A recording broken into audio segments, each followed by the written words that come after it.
Hello everyone. यहाँ हम बात कर रहे हैं उच्च न्यायालय की, मतलब हाई कोर्ट की। तो लेट्स स्टार्ट। देखिए, राजस्थान का उच्च न्यायालय कहाँ पर है? जोधपुर में है। ठीक है, मूल जो उच्च न्यायालय की स्थापना की गई वो की गई थी जोधपुर में, और इसकी खंडपीठ कहाँ पर है? जयपुर में इसकी खंडपीठ है। और जो राजस्थान के हाई कोर्ट का स्थापना वर्ष है वो है 1949। चलो हम शुरू करते हैं। संविधान के अनुसार प्रत्येक राज्य के लिए एक उच्च न्यायालय होगा। ये कहाँ लिख रहा है? आर्टिकल 214 में लिख रहा है कि संविधान के अनुसार प्रत्येक राज्य के लिए एक उच्च न्यायालय होगा, लेकिन संसद विधि के द्वारा 2 या 2 से अधिक राज्यों और किसी संघ राज्य क्षेत्र के लिए एक ही उच्च न्यायालय स्थापित कर सकती है। और ये बात लिखी हुई है आर्टिकल 231 में। देखिए, प्रत्येक राज्य के लिए एक उच्च न्यायालय होगा, ये बात कही है 214 में।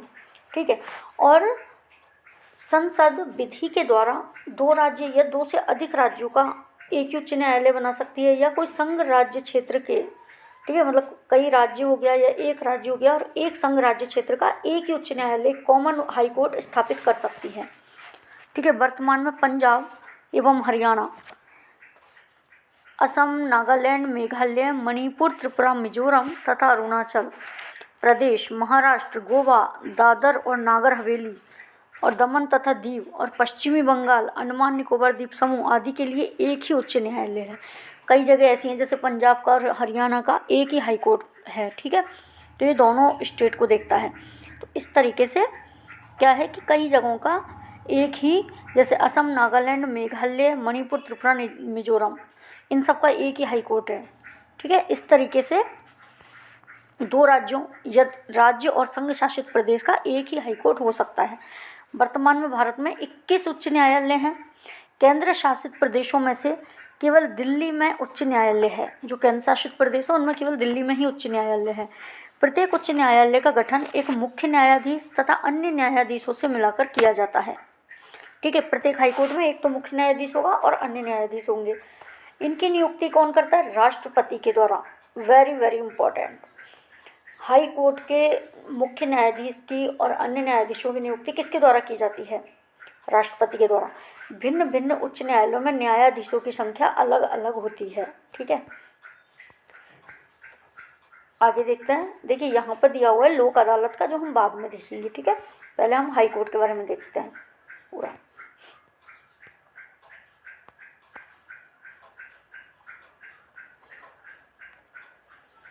ये फैक्ट हमें अभी नहीं करना है। ठीक है, क्योंकि टाइम टू टाइम ही चेंज होते रहते हैं, तो ये थोड़ा जैसे कंटेंट थोड़ा 1-2 साल पहले का है तो हो सकता है चेंजेस हुए हों। उच्च न्यायालय के न्यायाधीशों की योग्यताएं क्या हैं? देखिए, भारत का नागरिक हो। ठीक है, उच्च न्यायालय यानी हाई कोर्ट के न्यायाधीश अपॉइंट करने के लिए क्या योग्यता है? वह भारत का नागरिक होना चाहिए, कम से कम 10 वर्ष तक न्यायिक पद धारण कर चुका हो, मतलब 10 वर्ष तक उसने वह कहीं पर भी जज रह चुका हो, जजशिप की हो, किसी उच्च न्यायालय में या एक से अधिक उच्च न्यायालयों में लगातार 10 वर्षों तक अधिवक्ता रहा हो। ठीक है, मतलब या तो 10 वर्ष तक उसने न्यायिक पद धारण कर चुका हो, अथवा एक से अधिक हाई कोर्ट में 10 वर्षों तक अधिवक्ता रहा हो। अधिवक्ता रहना है तब तो उच्च न्यायालयों में ही रहेगा, और अगर न्यायिक पद धारण किया तो वो तो किसी भी लोअर कोर्ट में भी हो सकता है। ठीक है, लोअर कोर्ट में ही होंगे तभी तो हाई कोर्ट के लिए वो योग्य हुए। उच्च न्यायालय के न्यायाधीश को उस राज्य जिसमें उच्च न्यायालय स्थित है का राज्यपाल उसके पद की शपथ दिलाता है। देखिए, ये भी बहुत इंपॉर्टेंट है। क्या कह रहे हैं ये कि जो हाई कोर्ट के न्यायाधीश होते हैं ना, हाई कोर्ट के जजेस होते हैं, तो उनको शपथ कौन दिलाते हैं? तो जैसे राजस्थान के हाई कोर्ट के जजेस को शपथ कौन दिलाएंगे? तो जो राजस्थान के राज्यपाल होंगे वो दिलाएंगे। ठीक है, ऐसे हरियाणा के हाई कोर्ट है तो वहाँ के जजेस को कौन दिलाएगा? हरियाणा के राज्यपाल दिलाएंगे। इस तरीके से तो जिस राज्य में वे स्थित है वहीं के राज्यपाल उनको शपथ दिलाते हैं, लेकिन इनकी नियुक्ति कौन करते हैं? राष्ट्रपति महोदय करते हैं। ठीक है, उच्च न्यायालय के न्यायाधीशों का अवकाश ग्रहण करने की अधिकतम उम्र सीमा 62 वर्ष है। ठीक है, उच्च न्यायालय के न्यायाधीशों का रिटायरमेंट की एज है 62 वर्ष। उच्च न्यायालय के न्यायाधीश अपने पद से राष्ट्रपति को संबोधित कर कभी भी त्यागपत्र दे सकते हैं। तो किसको संबोधित करेंगे? राष्ट्रपति को संबोधित करेंगे अपने पद से, अगर इनको इस्तीफा देना है।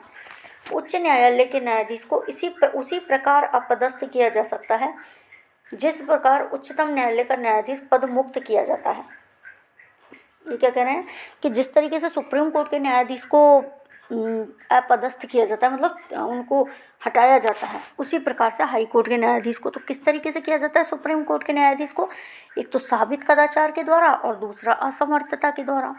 ठीक है, सुप्रीम कोर्ट वाले वीडियो में जाकर देखिए, हमने ऐसा देखा है। उसमें जिस व्यक्ति ने उच्च न्यायालय में स्थायी न्यायाधीश के रूप में कार्य किया, वह उस न्यायालय में वकालत नहीं कर सकता। क्या कह रहे हैं कि जिस हाई कोर्ट में स्थायी न्यायाधीश के रूप में जिस जज ने कार्य किया है, वह उस हाई कोर्ट में रिटायरमेंट के बाद वकालत नहीं कर सकता, किंतु वह किसी दूसरे उच्च न्यायालय में अथवा उच्चतम न्यायालय में वकालत कर सकता है। ठीक है, रिटायर हो गए उसके बाद वकालत कर सकते हैं, लेकिन जिसमें वह स्थायी रूप से न्यायाधीश रहे हैं वहाँ वे वकालत नहीं करेंगे। राष्ट्रपति आवश्यकता अनुसार किसी भी उच्च न्यायालय में न्यायाधीशों की संख्या में वृद्धि कर सकता है अथवा अतिरिक्त न्यायाधीशों की नियुक्ति कर सकता है। ठीक है, मान लो किसी उच्च न्यायालय में न्यायाधीशों की ज़्यादा ज़रूरत है तो वहाँ पे और जजेस लगा देंगे और या फिर उनकी नियुक्ति कर देंगे। तो ये कौन करता है? राष्ट्रपति जी करते हैं। ठीक है, राष्ट्रपति उच्च न्यायालय के किसी अवकाश प्राप्त न्यायाधीश को भी न्यायाधीश रूप में कार्य करने का अनुरोध कर सकते हैं। देखिए क्या बताया है कि जो राष्ट्रपति महोदय वो उच्च न्यायालय के कोई भी रिटायर्ड जज हैं, ठीक है, मतलब पहले किसी हाई कोर्ट से वे रिटायर्ड हैं, उनको भी हाई कोर्ट के न्यायाधीश के रूप में कार्य करने के लिए बोल सकते हैं। उच्च न्यायालय एक अभिलेख न्यायालय होता है, उसके निर्णय आधिकारिक माने जाते हैं तथा उनके आधार पर न्यायालय अपना निर्णय देते हैं। ठीक है, उच्च न्यायालय कैसा न्यायालय होता है? अभिलेख न्यायालय। आगे देखिए, भारत के मुख्य न्यायाधीश से परामर्श कर राष्ट्रपति उच्च न्यायालय के किसी भी न्यायाधीश का स्थानांतरण किसी दूसरे उच्च न्यायालय में कर सकते हैं। देखो, भारत के मुख्य न्यायाधीश से परामर्श करके, ठीक है, उच्च न्यायालय के किसी भी न्यायाधीश का, मतलब कोई भी हाई कोर्ट है वहाँ के किसी भी जज का ट्रांसफ़र किया जा सकता है दूसरे हाई कोर्ट में। किससे करेंगे? मुख्य न्यायाधीश से परामर्श करके। हाई कोर्ट के जो मुख्य जज बैठते हैं ना हाई कोर्ट में, उनसे परामर्श करके कोई दूसरे जज का स्थानांतरण किया जा सकता है। अब देखिए, उच्च न्यायालय का क्षेत्राधिकार क्या है? प्रारंभिक क्षेत्राधिकार, अपीलीय क्षेत्राधिकार, उच्च न्यायालय में मुकदमों का हस्तांतरण और प्रशासकीय अधिकार। ये 4 तरीके के क्षेत्राधिकार बताए गए हैं। देखिए, प्रारंभिक क्षेत्राधिकार में क्या बात कही है? प्रत्येक उच्च न्यायालय को नौकाधिकरण, इच्छा पत्र, तलाक, विवाह, कंपनी, न्यायालय की अवमानना तथा कुछ राजस्व संबंधी प्रकरणों, नागरिकों के मौलिक अधिकारों के क्रियान्वयन के लिए आवश्यक निर्देश, विशेषकर बंदी, प्रत्यक्षीकरण, परमादेश, निषेध, उत्प्रेक्षण, अधिकार परीक्षा के लेख जारी करने के अधिकार प्राप्त हैं। क्या क्या प्रारंभिक क्षेत्राधिकार हैं? नौकाधिकरण, 1 मिनट, नौकाधिकरण, इच्छा पत्र, तलाक, विवाह, कंपनी, न्यायालय की अवमानना, राजस्व संबंधी प्रकरण, नागरिकों के मौलिक अधिकार और जो रिट जारी की जाती है 5 तरीके की, बंदी, प्रत्यक्षीकरण, परमादेश, निषेध, उत्प्रेक्षण और अधिकार परीक्षा, इन सब के लिए लेख जारी करने के अधिकार प्राप्त हैं। अब है अपीलीय क्षेत्राधिकार। फौजदारी मामलों में, फौजदारी मामले होता है क्रिमिनल मैटर, ठीक है, क्रिमिनल मैटर्स में अगर सत्र न्यायाधीश ने, ठीक है, यदि जुडिशियल मजिस्ट्रेट ने मृत्युदंड दे दिया है, ठीक है, अगर डेथ पेनल्टी दी है पनिशमेंट में, तो क्या होगा? उच्च न्यायालय में उसके विरुद्ध अपील हो सकती है। ठीक है, अगर सेशन जज ने डेथ पेनल्टी दी है क्रिमिनल मैटर में, तो उसके विरुद्ध अपील कहाँ जाएगी? हाई कोर्ट में जाएगी। सेशन की अपील तो हाई कोर्ट में ही जाएगी। दीवानी मामले मतलब सिविल मैटर्स में उच्च न्यायालय में उन सब मामलों की अपील हो सकती है जो 5 लाख रुपए या उससे अधिक की संपत्ति से संबंधित हों। ठीक है, उच्च न्यायालय पेटेंट और डिजाइन, उत्तराधिकार, भूमि प्राप्ति, दिवालियापन और संरक्षकता आदि मामलों में भी अपील सुनता है। तो अपीलीय क्षेत्राधिकार किसका है? हाई कोर्ट को अपीलीय क्षेत्राधिकार प्राप्त है। अब देखिए, उच्च न्यायालय में मुकदमों का हस्तांतरण। यदि किसी उच्च न्यायालय को ऐसा लगे कि जो अभियोग अधीनस्थ न्यायालय में विचाराधीन है वह विधि के किसी सारगर्भित प्रश्न से संबंध है, तो वह उसे अपने यहाँ हस्तांतरित कर या तो उसका निपटारा स्वयं कर देता है या विधि से संबद्ध प्रश्न को निपटा कर अधीनस्थ न्यायालय को निर्णय के लिए वापस भेज देता है। देखिए क्या होता है, उच्च न्यायालय में मुकदमों का हस्तांतरण।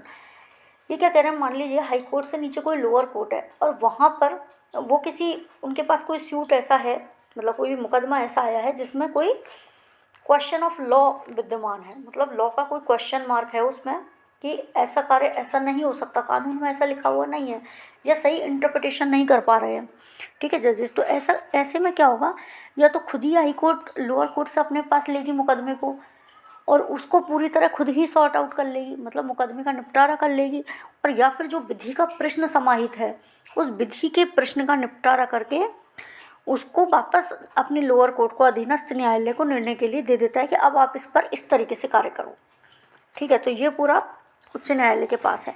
फिर है प्रशासकीय अधिकार। उच्च न्यायालयों को अपने अधीनस्थ न्यायालयों में नियुक्ति, पदोन्नति तथा छुट्टियों के संबंध में नियम बनाने का अधिकार है, ठीक है। उच्च न्यायालयों को, अधीनस्थ न्यायालयों को मतलब प्रशासकीय एडमिनिस्ट्रेशन वहाँ पे होता है, जैसे नियुक्ति करनी है, पदावनित करना है, पदोन्नति करनी है, मतलब पदावनित पद से अवनति करना, मतलब डिमोशन, प्रमोशन, छुट्टियों के संबंध में नियम, ये सब बनाना, ये सब अधिकार है हाई कोर्ट के पास, ठीक है। उच्च न्यायालय राज्य में अपील का सर्वोच्च न्यायालय नहीं है।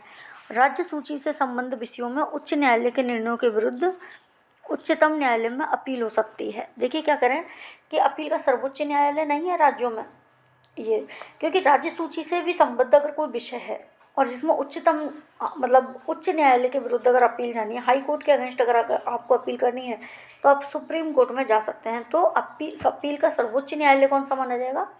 सुप्रीम कोर्ट, ना कि हाई कोर्ट, ठीक है। अब हम ये देखना चाहते हैं कि लोक अदालत क्या होती है। देखिए, लोक अदालत कानूनी विवादों के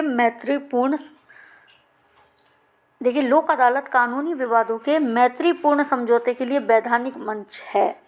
कोई भी कानूनी विवाद है उनको अगर मैत्रीपूर्ण तरीके से समझौता करना है तो ज़रूरी नहीं है हम कोर्ट में जाएं, हम लोक अदालत के माध्यम से कर सकते हैं। विधिक सेवा प्राधिकरण, ठीक है, मतलब देखिए विधिक सेवा प्राधिकरण अधिनियम 1987 द्वारा लोक उपयोगी सेवाओं के विवादों के संबंध में मुकदमेबाजी पूर्व सुलह और निर्धारण के लिए, मतलब मुकदमे करने से पहले ही कोई सुलह और निर्धारण हो जाए उसके लिए स्थायी लोक अदालतों की स्थापना के लिए प्रावधान करता है। कौन करता है? ये जो विधिक सेवा प्राधिकरण अधिनियम 1987, ठीक है। ऐसे फौजदारी विवादों को छोड़कर, मतलब क्रिमिनल मैटर्स के जो डिस्प्यूट होते हैं ना उनको छोड़कर, जिनमें समझौता नहीं किया जा सकता, मतलब जो क्या होता है सीआरपीसी में कंपाउंडेबल ऑफेंसेज होते हैं जिनको समझौता किया जा सकता है, सेक्शन 320 बताता है उसके बारे में।